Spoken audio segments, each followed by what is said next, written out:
नमस्कार और स्वागत है आपका हमारी आज की इस खास बातचीत में। आज हम एक बहुत ही पेचीदा सवाल पर बात करने वाले हैं। एक ऐसा सवाल जो शायद हम सब ने कभी न कभी सोचा होगा। क्या हमारी इच्छाएं, हमारे जो चुनाव हैं, वो वाकई हमारे अपने हैं, स्वतंत्र हैं? हाँ, ये सवाल तो मतलब सदियों से चला आ रहा है। बिल्कुल।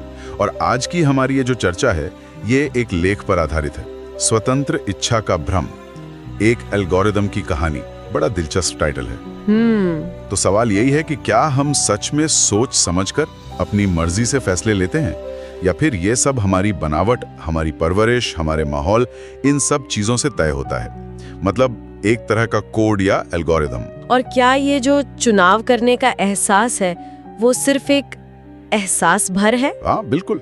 तो चलिए इसी गुत्थी को आज जरा खोलने की कोशिश करते हैं। देखिए, पारंपरिक तौर पर तो स्वतंत्र इच्छा का मतलब यही समझा जाता है कि हम बिना किसी बाहरी दबाव के या बिना पहले से तय किसी कारण के होशो हवास में चुनाव कर सकें। सही। और यही सोच तो हमारे नैतिक मूल्यों, समाज, यहाँ तक कि कानून व्यवस्था का भी आधार है।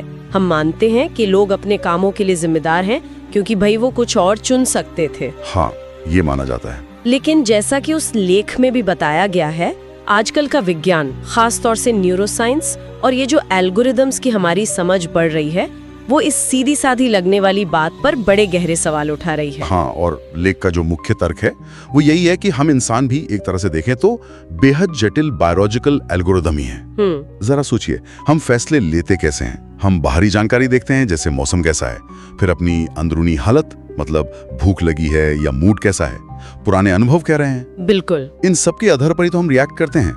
लेख इसे एक बहुत ही एडवांस कैलकुलेशन की तरह देखता है। हाँ। जैसे सुबह चाय पीनी है या कॉफी, ये फैसला, क्या ये सच में उस पल की आजादी है, या दिमाग में जो हजारों कैलकुलेशंस चल रही हैं जिनका हमें पता भी नहीं, ये बस उसका नतीजा है और हमारा मन बस कह देता है हाँ, ये मैंने चुना। सही कहा। यहीं से बात और उलझ जाती है।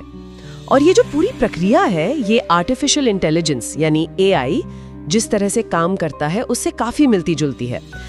लेख में इस पर काफी विस्तार से बात की गई है। अच्छा, कैसे? देखिए, एआई सिस्टम क्या करते हैं, वो बहुत सारे डेटा से पैटर्न सीखते हैं, है ना? फिर अपनी प्राथमिकताएं बना लेते हैं, और फिर जब कोई नया इनपुट आता है तो उन्हीं सीखे हुए पैटर्न के आधार पर जवाब देते हैं या भविष्यवाणी करते हैं। लेख इस बात पर जोर देता है कि जैसे एआई कई बार ऐसे नतीजे देता है जिनके पीछे का लॉजिक हमें पूरी तरह समझ नहीं आता, हाँ, होता है ऐसा, वैसे ही हमारे भी कई फैसले हमें इंट्यूशन या गट फीलिंग पर आधारित लगते हैं, जबकि हो सकता है उनके पीछे भी दिमाग की जटिल अनकॉन्शियस प्रक्रियाएं चल रही हों। तो अगर ये एल्गोरिदम वाली बात में दम है, तो एक सोच का प्रयोग करते हैं जिसका जिक्र लेख में भी है। मान लीजिए भविष्य में हम इतने सक्षम हो जाएं कि किसी इंसान के दिमाग के हर न्यूरॉन की स्थिति जान ले, उसकी पूरी जिंदगी का इतिहास पता हो और उस पल का माहौल कैसा है ये भी पता हो। अच्छा, तो क्या हम 100% सटीकता से बता पाएंगे कि वो अगला बटन कौन सा दबाएगा या अगला शब्द क्या बोलेगा?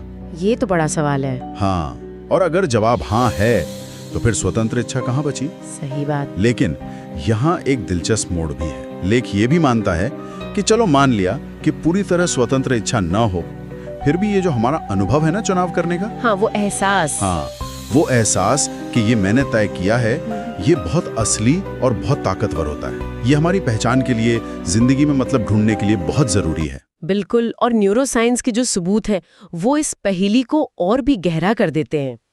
लेख उन मशहूर प्रयोगों का जिक्र करता है, जैसे बेंजामिन लिबेट वाले प्रयोग, हाँ, जहां ये पाया गया कि किसी काम को करने का जो हमारा सचेत इरादा बनता है ना, हाँ, उससे कुछ मिलीसेकंड या सेकंड पहले ही दिमाग में उससे जुड़ी हलचल शुरू हो जाती है। अरे, मतलब दिमाग तैयारी पहले कर लेता है। हाँ, और हमें उसका पता बाद में चलता है।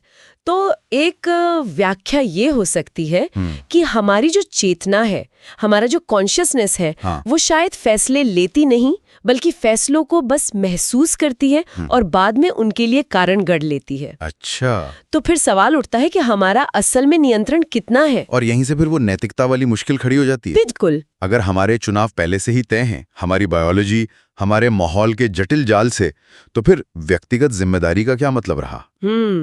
लेख पूछता है, क्या किसी अपराधी को सजा देना या किसी की कामयाबी पर उसकी तारीफ करना, क्या ये तर्कसंगत है, अगर वो असल में कुछ और कर ही नहीं सकते थे? ये बहुत बड़ा सवाल है। हाँ, पूरी न्याय व्यवस्था तो इसी पर टिकी है कि भाई आपके पास दूसरा विकल्प था चुनने को, लेकिन अगर हर काम पिछले कारणों का नतीजा है तो क्या विकल्प होना बस एक वहम है?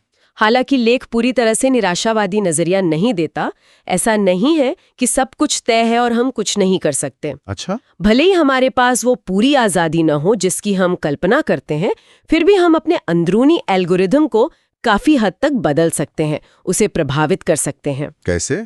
लेख इसे अनुकूली नियंत्रण या अडेप्टिव कंट्रोल कहता है। मतलब हम नई जानकारी सीखकर, अपना माहौल बदलकर, या जैसे ध्यान और थेरेपी वगैरह से अपने दिमाग को ट्रेन करके अपने सोचने और फैसले लेने के पैटर्न बदल सकते हैं। ये बात तो है। तो ये भी अपने आप में एक तरह की आजादी ही हुई ना।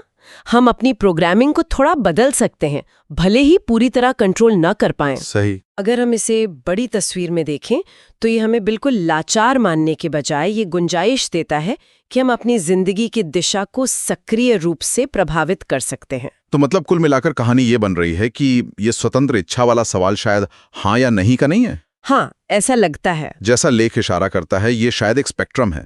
कुछ हद तक नियतिवाद, मतलब चीजें तय हैं, और कुछ हद तक हमारे इस जटिल दिमाग की अप्रत्याशिता, इन दोनों के बीच का संतुलन। बिल्कुल, प्रकृति और पोषण का, हमारी बनावट और हमारे अनुभवों का एक बहुत ही जटिल जाल है। हाँ, शायद एक ऐसा एल्गोरिदम जो लगातार सीखता है, बदलता रहता है। तो इस सब का मतलब क्या निकालें हम? हमारे लिए क्या मायने हैं इसके? देखिए, ये सोचना कि हमारे चुनाव शायद पूरी तरह हमारे बस में नहीं है, शुरू में थोड़ा परेशान कर सकता है। हाँ, करता है। लेकिन जैसा लेख आखिर में कहता है, ये समझ शायद हमें अपने और दूसरों के बर्ताव को लेकर ज्यादा हमदर्दी और सहनशीलता सिखा सकती है। ये एक अच्छा पहलू है। शायद हम लोगों के फैसलों को उनकी परिस्थितियों के हिसाब से बेहतर समझ पाएं और एक विचार श्रोताओं के लिए छोड़ जाते हैं। हाँ। क्या ये जानकर कि हमारे चुनाव किन अनदेखे धागों से बुने हो सकते हैं, क्या कोई अपनी जिंदगी को, अपनी आदतों को, अपनी प्रतिक्रियाओं को एक नई नजर